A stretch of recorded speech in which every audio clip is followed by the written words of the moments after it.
কাটোয়ার খবর, কাটোয়ার রাজুয়া গ্রাম, একটা বাড়ি পরিত্যক্ত, অ্যাবান্ডন, যে বাড়িতে কেউ থাকে না, অথচ সেই বাড়িতে মাঝে মধ্যেই কিছু লোকের আনাগোনা। এবার কি হলো? বিস্ফোরণে বাড়ির চাল উড়ে গেল, পাঁচিল ভেঙে পড়লো। এই বিস্ফোরণ কি থেকে, কি ছিল ওখানে, কারা যাওয়া আসা করতো, সব জানবো। তবে প্রথমে আমার সহকর্মী রণদীপ রয়েছেন আমার সঙ্গে সরাসরি। প্রথমে একটু জেনে নিতে চাইবো যে কি হয়েছিল।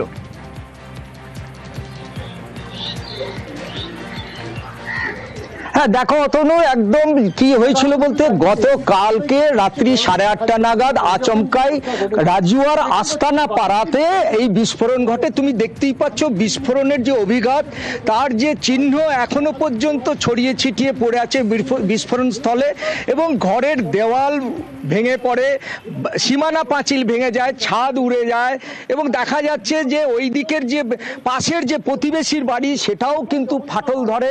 এবং এখানে সবথেকে বড় জিনিস যে আশেপাশের যে বাসিন্দারা তারা কিন্তু মনে করেছিল যে এখানে বাজ পড়েছে কিংবা ব্লাস্ট হয়েছে। কি ব্লাস্ট না, সিলিন্ডার ব্লাস্ট হয়েছে। বাইরে বেরিয়ে দেখে যে প্রচুর কালো ধোঁয়ায় ভর্তি হয়ে গেছে। পরবর্তী পর্যায়ে ওরা বুঝতে পারে কিছুক্ষণের মধ্যে না, এটা বোম ব্লাস্ট হয়েছে, এবং সেখানে ধ্বংসস্তূপের মধ্যে একটি দেহ পড়ে আছে। আর কয়েকজনকে ছুটে পালাতে দেখে স্থানীয় বাসিন্দারা। তাদের মধ্যে একটু সঙ্গে থাকো, স্থানীয়রা বলছেন তারা কি দেখেছিলেন, একটু শুনবো। কিছু দুষ্কৃতী বোম বাঁধছিল গ্রামে। হ্যাঁ, গ্রামের মানুষ কেউই জানতো না। ওরা বোম বাস্ট হয়ে এখানে একজন মারা গেছে, একজন আহত হয়েছে, আরো 4-5 জন পালাতো। আহত যে হয়েছে ওর নাম হচ্ছে তুফান চৌধুরী, রাজুয়া গ্রামেই বাড়ি। আগেও 2বার অ্যারেস্ট করেছিল পুলিশ। হ্যাঁ, কিন্তু আমরা কেউ সামনেও ভাবতে পারিনি যে এখানে বোম বাঁধা হচ্ছে। একজন মারা গেছে, তার ওর বাড়ি হচ্ছে মানে বীরভূম সাইডে বাড়ি। আপনারা চেনেন না? না, আমরা চিনি না।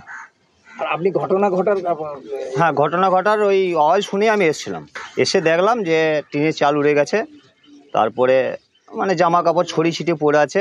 হ্যাঁ, বাড়িটা চারিয়ে গেছে। বছর খানিক হচ্ছে ওরা ওই উঠে গিয়েছে, বাড়ি করেছে, এটা পরেই থাকে। এবার যিনি যার বাড়ি আর মেজু ছেলেটা যাতায়াত করতো, ছাগল বাঁধতো, গরু বাঁধতো, আসতো, রাতে শুতো। মানে রাজুয়ার গ্রামের লোক বিশ্বাস করতে পারছি না যে বোম ব্লাস্ট হয়েছে। সবাই বলছে হয় সিলিন্ডার ব্লাস্ট হয়েছে, নাহলে বাজ পড়েছে। ওইরকম তো কারবার নাই। জখম হয়েছে ওকে চিনি, ও আমাদের গ্রামেই ছেলে, ওর নাম তুফান চৌধুরী, ও গ্রামেই থাকে। কেমন ছেলে বলতে ও আমরা ওরকম মানে খোঁজ খবর রাখি না। রণদেব, গ্রামে তো কোনো কথা চাপা থাকে না, কানাকানি হয়ে সব কথা সবার কাছে ঠিক সময় মতো পৌঁছে যায়। এই বাড়িটা পরিত্যক্ত, এই বাড়িতে কিছু লোকজন আসে, এই বাড়িতে বোম বাঁধা হয়। আগে কেউ টের পাননি, আগে কেউ জানেননি? যদি জানতেন তাহলে কাউকে জানাননি কেন? হ্যাঁ একদম, তুমি যে প্রশ্নটা তুলেছো এই প্রশ্নটা আমরাও এখানে এসে বাসিন্দাদের করেছিলাম। এবং সবথেকে আশ্চর্য এবং চাঞ্চল্যকর বিষয় যে এই যে প্রতিবেশীরা আছে তারা বলছে ওই বাড়িতে, পরিত্যক্ত বাড়ি, মন্টু শেখ মারা যাওয়ার পরে প্রয়াত মন্টু শেখের সন্তানরা কেউ এখানে থাকেন না, কিন্তু একজন কেউ আসতো এবং আলো জ্বালতো, সন্ধ্যেবাতি দিত, চলে যেত। কিন্তু দিনের পর দিন গ্রামেরই ছেলে তুফান চৌধুরী, সে দুষ্কৃতী, সে জেল থেকে ছাড়া পাওয়ার পরে এসে এখানে লোক জড়ো করতে। যে আহত হয়েছে তুফান চৌধুরী, এটা কিন্তু পুলিশ একদম তুফান চৌধুরী হচ্ছে এই পুরো বিস্ফোরণ কাণ্ডের মাস্টার মাইন্ড। কারণ ওই এখানে দুষ্কৃতী ভাড়া করে এনেছিল লাগোয়া বীরভূম থেকে, নানুর এলাকা থেকে। কারণ যে মারা গেছে, যার দেহ আজ সকাল 8টা পর্যন্ত চিহ্নিত করা যায়নি, সে কিন্তু হচ্ছে বরকত কারিগর, তার বাড়ি হচ্ছে নানুর থানার শিয়ালা গ্রামে। এবং সেই ক্ষেত্রে অনুমান করছে কাটোয়া থানার পুলিশ যে বাকি যে 3-4 জন ছিল তারাও কিন্তু নানুরেরই বাসিন্দা হবে, কারণ একটি মোটরসাইকেল ঘটনাস্থল থেকে নিতে হবে যে এই তুফান চৌধুরী এতটাই প্রভাবশালী যে সবাই সবকিছু জানতো, জেনেও কেউ কিছু বলতো না। ভিতরে ভিতরে কি হচ্ছে একটা আঁচ করতে পারতো, কিন্তু কেউ কিছু বলতো না, কারণ এই তুফান চৌধুরী। আচ্ছা, এই তুফান চৌধুরী কতটা প্রভাবশালী? তুফান চৌধুরী কি এই গ্রামেরই কেউ? ব্যাকগ্রাউন্ড কি? ব্যাকগ্রাউন্ড হচ্ছে তুফান চৌধুরীর বাবা মেহের চৌধুরী, উনি ছিলেন কাটোয়ার রেজিস্ট্রি অফিসের আপার ডিভিশন ক্লার্ক, বড়বাবু, খুব ভদ্র পরিবার। এবং তুফান চৌধুরী হচ্ছে মেহের চৌধুরীর দ্বিতীয় পক্ষের সন্তান, এবং তুফান চৌধুরীর বয়স এখন খুব মেরে কেটে 34-35 বছর হবে, এবং খুব অল্প দিনেই ছেলে দুষ্কৃতীদের সঙ্গে পরিচিত হয়ে ওঠে এবং এলাকায় কিন্তু দুষ্কৃতীদেরই সঙ্গে যাপন শুরু করে। এখানে জঙ্গল শেখ নামে একজন দুষ্কৃতী আছে কাটোয়ার, যিনি এক্স তৃণমূল কাউন্সিলর ছিলেন এবং এখানে উনি জেলও খেটেছেন। সেই জঙ্গল শেখের কিন্তু সাগরেদ ছিল তুফান চৌধুরী।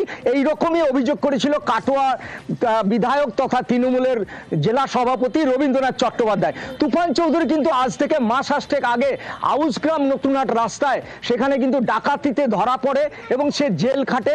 তার আগেও কিন্তু বোমা রাখার দায়েও জেল খেটেছিল, আগ্নেয়াস্ত্র নিয়ে যাওয়ার দায়ে জেল খেটেছিল। এবং তুফান চৌধুরীর মা কি বলছে একবার শোনা যাক। বোমা ওই নষ্ট হয়েছে। হ্যাঁ, আর আমি কিছু জানি না বা আর কিছু জানি না। আপনার কি মনে হয় তুফান ওই ধরনের কাজকর্ম করতো বা কিছু? না, আমি কোনো দিন জানতাম না, আর আমাকে কোনো দিন আমাকে কিচ্ছু বলতো না। এর থেকে আমি কিচ্ছু বলতে পারবো না, আমি কিচ্ছু জানি না। কতদিন আগে বাড়ি আসছিল তুফান? কালকে ওই থেকে গেছিল, কালকে তাই বর্ধমান গেছিল। তুফানকে এইসব করতো নাকি? না, কোনো দিনকার জন্য কোনো পক্ষে করছে না। এই শয়তান লেগেছে মনে হয় ওর পেছুতে, কোনো শয়তানের কারণে হচ্ছে ওইটা। যিনি মারা গেছেন বীরভূমের নানুরে বাড়ি, তার নাম হচ্ছে বরকত কারিগর। এই বরকত কারিগর, তার পরিবারের লোক দাবি করছেন যে বরকত কারিগর তো রাজমিস্ত্রি, মানে যিনি ঘর বাঁধেন তিনি বোমা বাঁধেন এটা তারা জানতেন না। আমার সঙ্গে ইন্দ্রজিৎ রয়েছেন সরাসরি। ইন্দ্রজিৎ, কাকপক্ষী কোনোভাবে টের পায়নি আসল কাজ কি বরকতের?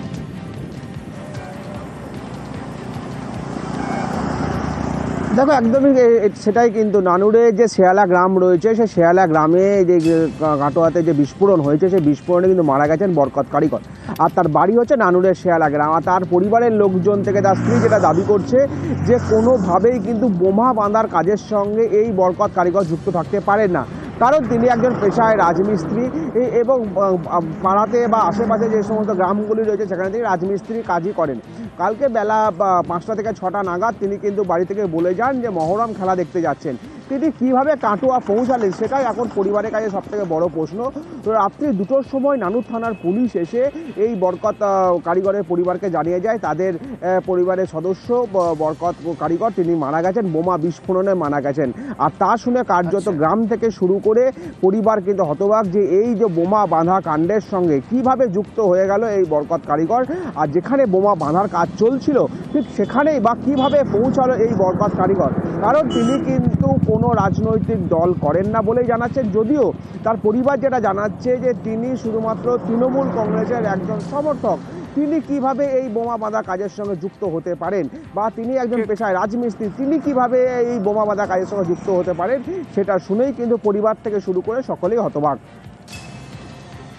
ধন্যবাদ। যে ছবিগুলো দেখি আমাকে বলছে এটা তুই স্বামী, তুই চিনতে পারছিস? তা আমি বলছি হ্যাঁ এটা আমার স্বামী। তাইলে ওইখানে কী করে গেলো? তাহলে আমি সেটা কী করে জানবো? পুলিশ এসে বলছে যে ওই কোথাও ইয়ে হয়েছে, সেই গেছে। কালকে পুরো 6টার সময় বেরিয়ে গেছে, সন্ধ্যে 6টায় মিস্ত্রির কাজ থেকে এসে বেরিয়ে গেছে। আমি এখন কী করে বলবো এবার কার কে সূত্র আছে না কি আছে আমি সেটা তো বলতে পারছি না।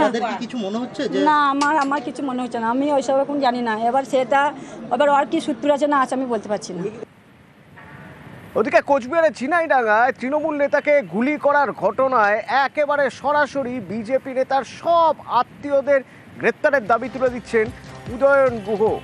উত্তরবঙ্গ উন্নয়নমন্ত্রী দেখতে গিয়েছিলেন আজ ওই তৃণমূল নেতাকে, আক্রান্ত নেতাকে দেখতে গিয়ে রীতিমতো হুঁশিয়ারি দিলেন বিজেপি বিধায়কের সব আত্মীয়কে গ্রেপ্তার করা হোক। হামলার অভিযোগে আগেই বিজেপি বিধায়কের ছেলেও গ্রেপ্তার।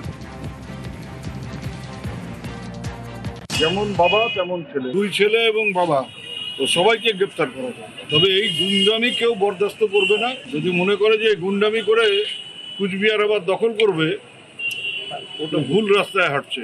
এর জন্য ওদের প্রচুর খেসারত দিতে হবে। ওর পায়ের তলার থেকে মাটি সরে গেছে বলে ও এইসব করাচ্ছে।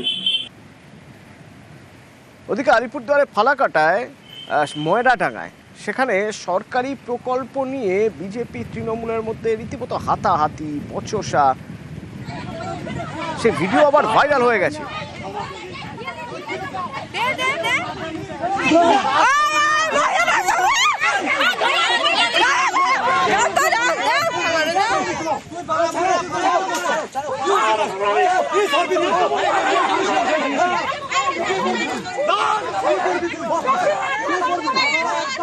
রাজকুমার সরাসরি আমার সঙ্গে রয়েছে। রাজকুমার, সমস্যাটা কোথায়?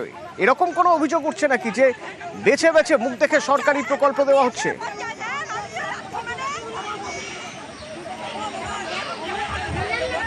না অতনুদা, দেখো বিষয়টি সেই রকম নয়, কারণ সেখানে একটি যে এই যে ময়রাডাঙ্গা গ্রাম পঞ্চায়েতের যে কুঞ্জনগর এলাকা ফালাকাটার, সেখানে একটি বজ্র প্রক্রিয়াকরণ একটা প্রকল্প জেলা প্রশাসন করছে। এই প্রকল্প নিয়েই কিন্তু দুই পক্ষের বিবাদ, কারণ স্থানীয় কিছু মানুষ এবং বিজেপিরা কিন্তু এই প্রকল্পে বাধা দিচ্ছে। তাদের বক্তব্য যে এখানে এটা করলে এলাকা দূষণ হবে, দুর্গন্ধ ছড়াবে, মানুষজন এলাকায় বসবাস করতে পারবে না। এই দাবিতে কিন্তু এই যুক্তিতে তারা সেটা বাধা দিচ্ছে এবং এটা নিয়েই তৃণমূলের ওই প্রকল্প, তৃণমূল কংগ্রেসের পক্ষ থেকে সেখানে ওই প্রকল্প হোক এটা চাওয়া হচ্ছে। এই নিয়ে তৃণমূল বিজেপির একেবারে বচসা শেষমেশ মারামারি, হাতাহাতি, লাঠালাঠিতে পর্যন্ত গিয়েছে। এবং অতনুদা বলে রাখি, পরিস্থিতি কিন্তু আরও ঘোরালো হচ্ছে। তার কারণ হচ্ছে যেটা খবর, যেটা আজকে সকালবেলা এবং কিছুক্ষণ আগেও কিন্তু সেখানে আবারও ফের উত্তেজনা ছড়িয়েছে, যদিও বিশাল পুলিশ বাহিনীও ঘটনাস্থলে মোতায়েন করা হয়েছে কুঞ্জনগর এলাকায়। পরিস্থিতির দিকে আমরাও নজর রাখছি। বিজেপি এবং তৃণমূল দুই পক্ষই একে অপরের বিরুদ্ধে মারধরের অভিযোগ করেছে। তৃণমূল নাছোড়, তৃণমূলের বক্তব্য সরকারি প্রকল্পের জন্য বর্জ্য নিষ্কাশন যন্ত্রের জন্য জায়গা দেখা হয়েছিল। এখন সেই জায়গা যখন এই প্রকল্পের কাজ হবে, তখন বিজেপির দাবি যে এতে এলাকায় দূষণ ছড়াবে, দুর্গন্ধ ছড়াবে, এখানেই কাজ করতে দেওয়া হবে না। তা নিয়ে মারামারি মারাত্মক জায়গায় চলে গেল। আজকে সেখানে মল প্রক্রিয়াকরণ হবে, সেই জায়গায় কাজ করতে গেলে সাধারণ গ্রামবাসীরা বাধা দেয়। তৃণমূলের গ্রাম পঞ্চায়েত সদস্য অসিত কর যেভাবে মহিলাদের উপরে চড়াও হয়ে তাদেরকে লাথি মেরে, ঘুষি মেরে, ধাক্কা মেরে ফেলে দিলেন, এই গুন্ডামি এটা তৃণমূলের আমলেই সম্ভব।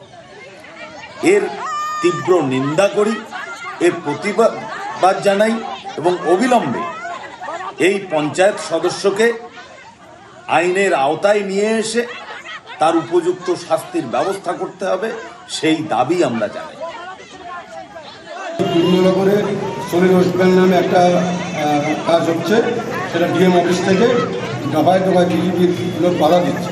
দুজন পঞ্চায়েত, একটা হচ্ছে অসিত কর একজনের নাম, আর একজন হচ্ছে অর্জুন দাস। দুজন যায় দেখতে, তারা দেখে ফিরে আসার সময় ওই কুঞ্জনগরের রাস্তায় কিছু মহিলা কিছু পুরুষ বিজেপি নেতৃত্ব উস্কানি দিয়ে সেই দুজন পঞ্চায়েতকে আক্রমণ করে এবং বেধড়ক মারধরের চেষ্টা করে। আপনারা ভিডিওতে দেখেছেন, অনেকে লাঠি টাঠি নিয়ে, বাঁশের লাঠি নিয়ে এসছে, তার উপরে প্রহার করে। কোনোভাবে আমাদের পঞ্চায়েত দুজন বেঁচেছে।